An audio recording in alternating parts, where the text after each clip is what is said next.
እኔ እኮ የምወደው አንቺን ነው ማፈቅረው አንቺን ነው አይደል እንዴ? በግልጽ አማርኛ እየነገርኩሽ እኮ ነው። የምሬን ነው። እውነት ለምንድን ነው የምትቀልጂብኝ? ባልወድሽ ኖሮ እንደዚህ መላለሳለሁ፣ ባላፈቅርሽ ኖሮ እንደዚህ መላለሳለሁ። ስታይ ኧረ ተው። ለአንቺ ቦታ ባይኖረኝ ኖሮ እንደዚህ መላለሳለሁ። ሩታ የምር አልመላለስም። የራሷ ጉዳይ ብዬ ትቼ መሄድ አቅቶኛል እንዴ? ልጅ ነው። ልጅ ደግሞ ነገ ከነገ ወዲያ አድጎ እኮ አባቴ ማለቱ አይቀርም፣ አገኘዋለሁኝ። ገባሽ?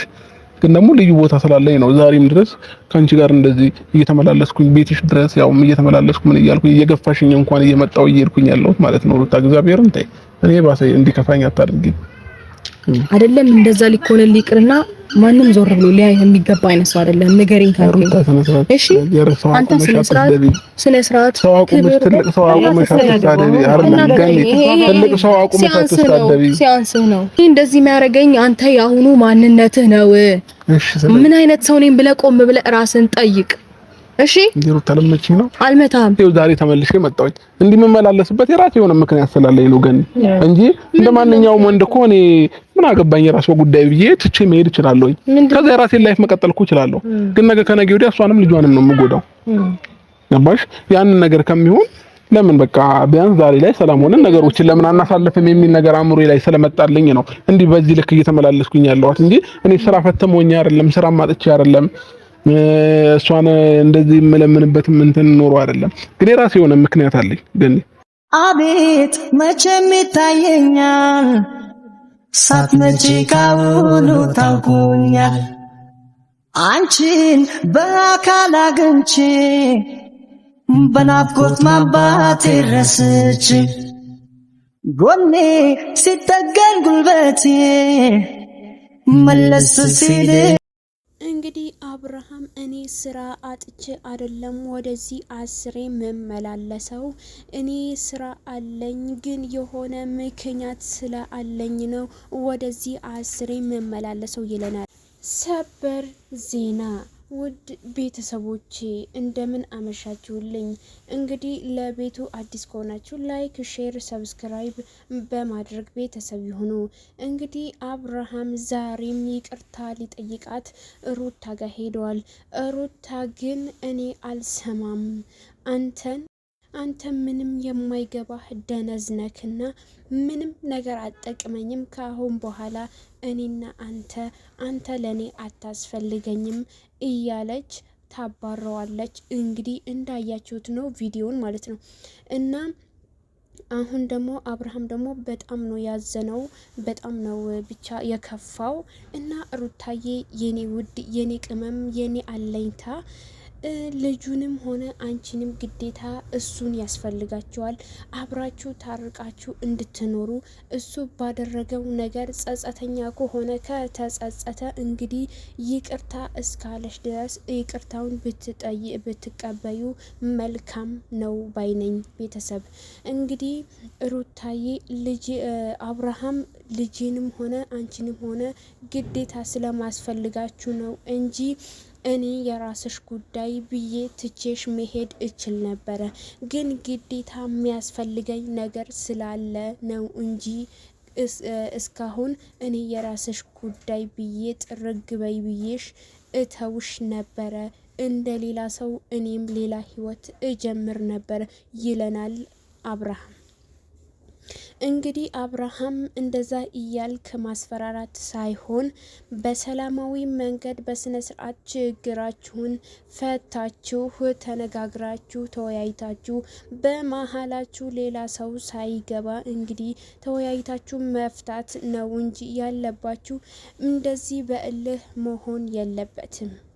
አብርሃም አንዳንድ ቦታው መልካም ቢሆንም አንዳንዴ ደግሞ ማስመሰልም እንደሚችልበት ተገልጸዋል። እንግዲህ እንደምታዩት አብርሃም ፎቶዋን ይዛ ፏፈሽ ብሎ በደስታ ፍንድቅድቅ ያለ መጥቶ ነበር። በሌሎችም ቪዲዮዎች ላይ መጀመሪያ አካባቢ ፍንድቅድቅ ያለ እየሳቀ ይመጣና ሩታዬ ጋር ሲሄድ ደግሞ ሩታ እንግዲህ አስከፍታ ትልከዋለች። ሩታዬ እንግዲህ ምንም ይሁን ምንም ልጁን ማየት አለበት እላለሁኝ ቤተሰብ። ለምን ብትሉ ሩታን እና የአብርሃም ልጅ ነው እንጂ የሩታ ብቻ አይደለም። ሩታ ብቻዋን ኬት ታመጣዋለች? ስለዚህ ሩታዬ ልጁን ማየት አለበት። አንቺንም ይቅርታውን መቀበልና ካሁን በኋላ በመሀላችሁ ሰው እንዳይገባ፣ ሶስተኛው ሸይጣን ነውና በባለትዳሮች መሀል ሌላ ሰው እንዳይገባ በመሀላችሁ አትፍቀጂ። ስለዚህ ህይወታችሁ አብራችሁ ብትቀጥሉ ባይ ነኝ። የኔ ውድ ቤተሰብ ምን ትላላችሁ እናንተ? እስኪ ሀሳብ አስተያየታችሁ ብሰጡኝ ኮሜንት ላይ ኮሜንት አድርጉልኝ። ላይክ፣ ሼር፣ ሰብስክራይብ በማድረግም ቤተሰብ ይሁኑ እላለሁኝ። የኔ ውድ ቤተሰብ እወዳችኋለሁኝ። እናም እኔ ምለው ነገር ቢኖር አብርሃም እና ሩታ ታርቀው ወደ ቤታቸው ቢመለሱ መልካም ነው። ካሁን በኋላ ያቺ ሰገጤ ያቺ ጭባ የሆነች ዝሙተኛዋ ወደዚህ ዓለም ባትመጣ፣ ወደ እነሱ መሀል ባትመጣ፣ ካሁን በኋላ እኔ አልፈልጋትም፣ ከህይወቴ አውጥቻታለሁ፣ በቃ እኔ ጨርሻለሁኝ። ከሷ ጋር ያለኝን ነገር ለመፈመስ ነበረ ወደ እኔ የመጣችው፣ አሁን አባራታለሁኝ። ከኔ ጋር እየሰራች ነበረ፣ አለቀ፣ ጨርሰናል።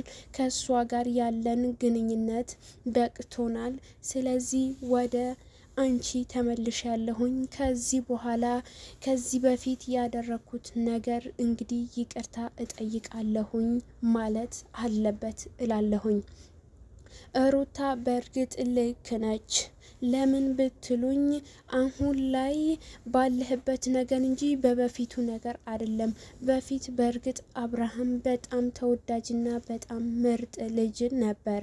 በጸባዩም በሁሉም ነገሩ በጣም ደስ የሚል አስተዋይ ልጅ ነበር። አሁንም እንደዛ ቢሆንም እንግዲህ እቺ ሸይጣን የተባለች ሴት በመሀላቸው ጥልቅ ብላ ገብታ እንደ ሸይጣንና እንደ ዝንብ ጥልቅ ብላ ገብታ ህይወታቸውን በጠበጠች። ስትበጠብጥ እንግዲህ እሷ ክፍተት አግኝታ ቢሆን እንጂ ዝም ብላ አልገባችም እላለሁኝ። አብርሃም እንግዲህ ሄርሜላን ሩታ እያየች በስነ ስርዓት ብሎክ አድርጎ ከህይወቱን አስወጥቶ ካሁን በኋላ እኔና እሷ ምንም አይነት ግንኙነት አይኖረንም የለንምም ሲል እየተናገረ ቢሆን ነበር ይህንን ነገር እርቁ የሚወርደው። ሩታ ጀግኒት እና አስተዋይዋ የልጅ እናቷ ሩታዬ የሴቶች እና የኔ ውድ ሩታዬ፣ ስለዚህ እንግዲህ እሷ የሄርሜላም ሆነ ማስፈራራቷን ሜሴጅ የምትልከዋን መድፈሯን እንደዚህ እንዴት እንደምደፍራት እንዴት በዚህ ልክ ትደፍራታለች፣ እንዴት በዚህ ልክ ትንቃታለች። ስለዚህ ለዛ ስለሆነ ነው በጣም የተናደደችው ሩታዬ የኔ ውድ። ስለዚህ የኔ ቤተሰቦች እንግዲህ ለቤቱ አዲስ ከሆናችሁ ላይክ፣ ሰብስክራይብ እያረጋችሁ ሰላም ሆኑልኝ። እንግዲህ ሪቾ ነኝ ባይ